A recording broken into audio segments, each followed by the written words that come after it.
Well, I'm here with Suzanne Swearingen, who we recently had on the show to talk about the benefits of acupuncture, and we were all so intrigued by it that we decided to have her back on the show to kind of give a real-life example of how it works. Suzanne, good to have you back on the show. Thank you for having me. And not to ignore you, Jeff. Jeff is a client of yours. You've had him for about a year now, undergoing the therapy. Tell me a little bit about kind of how you've been assisting him and what we're going to be seeing today.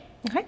Well, Jeff came to me with some general health concerns, and he was ready to make the changes and wanted some guidance with that. So to include with that was, weight management, stress management, which we all deal with. Yeah, we do. Okay, so you're going to show us our. How do you pronounce it? Auricular. There we go. Auricular. Okay, that's the audio, the ear. So yes. This is, how does it work?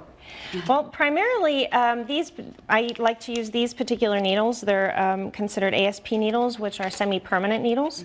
And there are nerve branches from the vagus nerve that come through the ear. So by triggering certain points on the ear, it actually elicits a very strong response from the body to release neurotransmitters that help with stress and appetite control and also in many cases pain as well.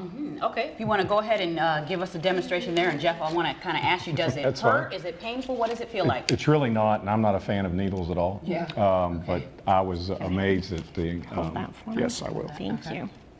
How painless it really is. Yeah. She usually will tell me if it's a pinch, but see, I didn't even feel that. You didn't even feel that. Yeah, wow. And how soon after do you feel results? Usually when she completes the ear, it'll start kicking in, and you can start feeling, it's not like a euphoria sets over you, but it does tend to relax you a little bit. So, and you say it relaxes you, it's like a muscle relaxant, right. Which you say it's not a good idea for pregnant women. Not this particular style. Not a good idea. We like to keep things where they keep the muscles. We don't want sudden release of muscles when they're pregnant lady. Okay, so how many needles are you putting into his ears in different points here?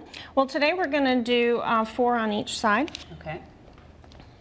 And that's typical, that would happen in this particular case, yeah. But in a case of pain, someone could have 6 or 7, and we all have a dominant ear actually in that particular scenario. So one ear might have 4 or 3, and the other might have 6. Ah, interesting. And how often do you go in for this treatment, Jeff? We usually about once every 3 weeks. Yeah. Okay. I've got to. I probably would go every week, but. And these needles actually stay in there. Yep, they'll stay in typically 3 to 5 days unless you tape them in. Then they can stay in up to 7. Yeah. Oh, that is so interesting. Wow. Okay. And so there's some different points here: the ear seeds and the ear tacks. Can you tell me a little bit about that? So ear seeds are frequently used, and they're more from an acupressure standpoint. So these actually do penetrate into the skin, and they hold a little longer. But your body will actually push them out when it's ready, and they can easily be taken out as well. Okay. Well, when we come back, you're gonna show us another type here. We've got another model, if you will, that's gonna join in and talk a little bit more about acupuncture. Great. Thank you so much, and thank you, Jeff. Thank you. And new today, researchers have found that an important part of the brain related to addiction gradually normalizes after acupuncture treatment in heroin relapse patients. The study was done on rats in China to explore the relationship between acupuncture, neurotrophic factor expression, and brain cell structural changes. Results suggest acupuncture protects brain neurons against injury associated with heroin relapse.